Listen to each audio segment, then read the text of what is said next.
I think it starts with the toughness factor that he showed throughout the season, and both of our leaders, LeBron and AD, had the mindset to play through minor nagging injuries, and if there's a way to be on the floor, be on the floor, and that sets a great tone for our group, for the mental toughness that we're going to have in competing to win games, and I thought AD did a great job with that throughout the year. And when you're able to do that and you're on the floor, you have an opportunity to grow, and your team has an opportunity to grow. So like you said, when we get to Orlando, it'll be the next step in that process and in his journey in this season as a Laker. And we look forward to seeing that hopefully the best is still yet to come. Frank, if I could have just a quick follow-up on Yep. AD, just with LeBron's presence and how much he does. We saw AD really go to that next level many times, but do you think that there's sort of more there that he didn't always have to show because of how much LeBron does? Yeah, I mean, I think anytime Anthony Davis takes the floor, you have a chance to see something special, and he continues to get better. He works extremely hard, and obviously his talent is off the chart. So. I think there is an element, that with LeBron out there, maybe it's not always needed, but when we get into the playoff environment, we're going to need everybody at their best, and I expect to see some terrific performances from him. Thanks, Frank. Brad Turner, you're up. Hello, Frank. How are you today? Good, Brad. How you doing? Doing great. My question is, the NBA just announced 9 more players tested positive. So I was wondering, what's your level of concern hearing that? And does it give you any more assurance that when you guys get to Orlando that those positive results can be prevented? I do have a great deal of confidence in this bubble setup and the process, and those tests to me were something I really expected. You're seeing it in all sports. As they begin testing, there's going to be a handful of positive cases, and hopefully, I think that's the reason they began testing several weeks before we go down there. So we can identify who is positive, and go through the necessary isolation and quarantine, and hopefully put us in a position that when we get to Orlando, those types of scenarios are minimal, or hopefully none at all. So I have confidence in what we're going to be entering into in Orlando. Alrighty, Bill Orm, please. Hi, Frank. I have 2 questions. The first one's quick. Any update on Dwight and his status? No change. Yeah, same as yesterday. Yep. And then I'm just curious, since we spoke to you yesterday, we saw the photos, obviously, learned that LeBron and AD were both in the gym. I'm just curious for you, after these last few months of being separated, of not being able to see LeBron up close, not being able to see AD, what the experience of being back in proximity to those guys and watching them play and getting back after it, even in the limited capacity they're able to at this point, was like? Yeah, excitement and confidence, honestly. And it's interesting that you asked that question because it's something that you come in and you don't expect, what it's going to feel like to see those guys. But watching them work and, seeing what they're capable of doing and just thinking back of where we were at, it gives me a great deal of confidence about, what we're about to endure in terms of going down to Orlando and a closer to the playoff setting, and then into the playoff, what we can accomplish. Just watching those guys work give me a great deal of confidence. Kyle Goon, please. Frank, obviously your interaction with players has been limited. Based on some of the individual workouts you're seeing, and maybe some of the stuff you got reports on, or maybe, I don't know if you saw some tape on before yesterday, can you kind of see the areas in which the conditioning for players is there, and maybe get a sense of what players need to do to kind of get to that game ready level? I mean, are you getting a feel for sort of the edges of what guys could do during the hiatus in their own workouts? Yeah, I mean, the conditioning aspect is going to be a great concern, and I know I just talked about AD and LeBron, but beyond that, I really don't want to get into anybody's, how anybody individually looks. We'll talk about that more when we get them into a group setting, in particular with conditioning, because as hard as we can work them right now, it's not going to be the same as a full contact practice, and that's a big concern of mine. It's a big concern, I would presume, around amongst coaches around the league, of just what it's going to look like and what is going to be the proper pace with which to push them through 4 months absence of playing basketball. So it's a concern, but I feel like our guys, we have great player leadership, and we have so self-motivated guys. So I have confidence that they've maximized what they've been able to do with the restrictions, and that hopefully when we get to playing, we'll build them up at the right pace and be ready to go. Just as a follow-up, not individually, but generally, is your big concern the physicality? Is it sort of the quick reactions? Is it sort of that last step for guys to get game ready?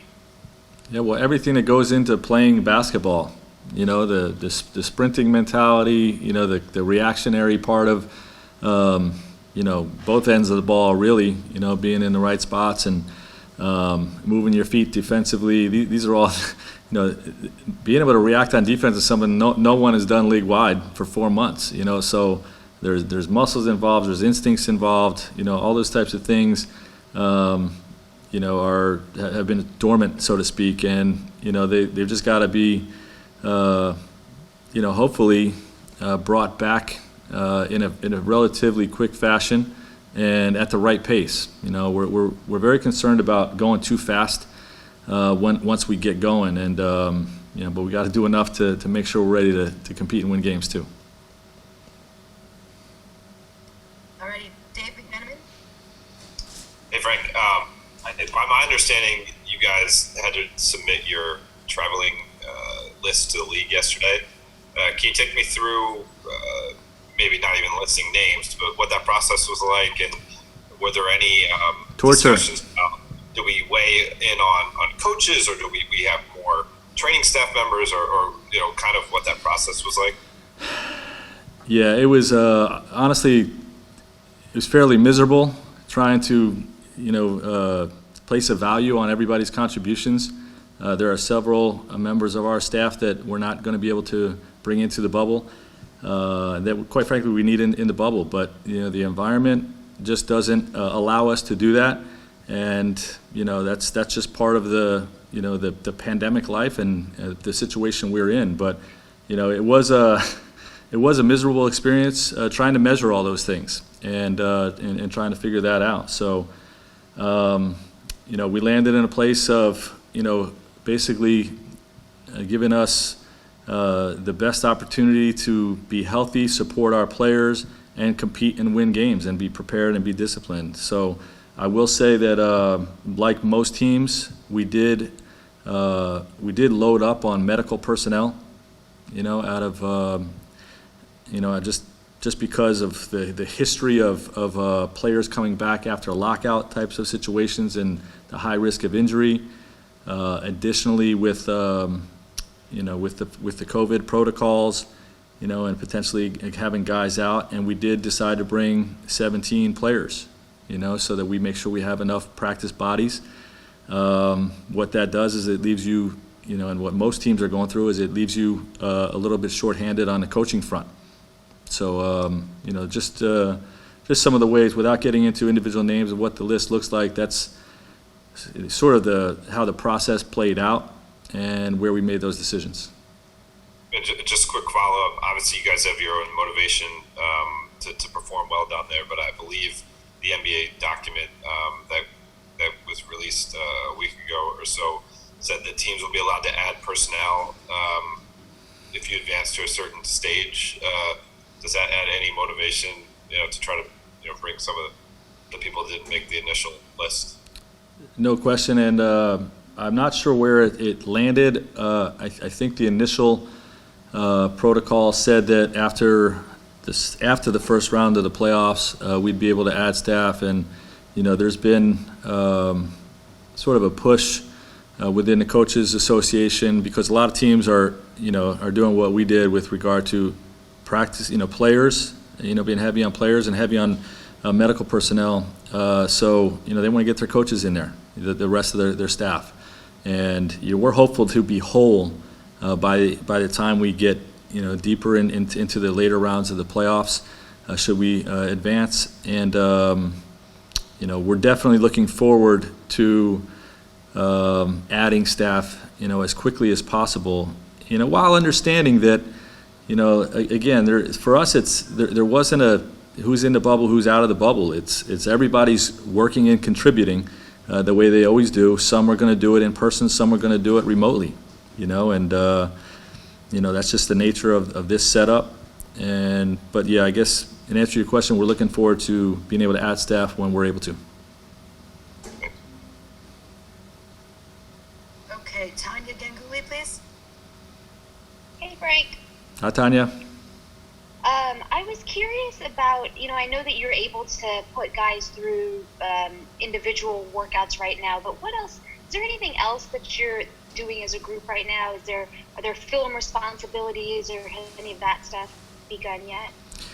Yeah, we're personally not doing that. We're holding off on all that until we get down to Orlando. Allowing our guys to enjoy their family time when away from here, and then when here, focusing on their bodies and their on-court work. And it's it's about a 2-hour window between the training room, the weight room, and the court time that they're going through. So the focus has been there. And then just you mentioned you're allowing guys time to focus on their family time. For you personally, what is that in your house that you might be gone for 3 months?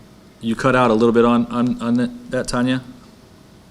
Just for you personally, what has that discussion been like in your house about the possibility of you being in a bubble for 3 months? Yeah, it's hard. It's something that none of us are really happy about, being away from our family and loved ones for this extended period of time.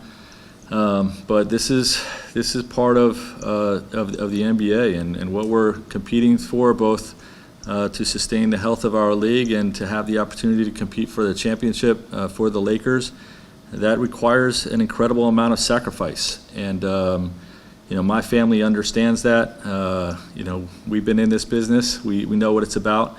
It's definitely going to be hard to be away from my wife, and my daughters. But it's just the nature of this situation, and we're all ready to make the best of it. Ready? Just a couple quick last questions, and we'll get Frank out of here. Mark Medina, please. Hey, Frank, good to see you again. Hi, Mark. Hey, I have another question about Anthony Davis here. In light of the uncertainty with Dwight's status and just the unpredictability in general, to what extent do you see playing Anthony a little bit more in the 5 being an option? Yeah, I'm hopeful not to do it any more than we were doing prior. If we have a stretch where Dwight is not available, I've always felt that both Dwight and JaVale could handle the load of both centers' responsibilities. We were using them center by committee, and I think playing them between 12 and 16 minutes roughly per game. I feel like both of those guys could handle playing more than that, playing 20, 24, 28 minutes a game if needed. So if Dwight is not out there for any type of stretch, we could do that with JaVale. And we also have two young two-way guys, Devontae Kaycock and Kostas Antetokounmpo, that could buy us some minutes there as well. And then there's a number of options where AD may be out there, but a Jared Dudley or a Markieff Morris or a Kyle Kuzma is considered the 5. So there's a lot of different ways we can go with that. My hope is to still use Anthony around the same balance that we used him prior to all of this, which is mostly at the 4, sliding over to the 5 when needed.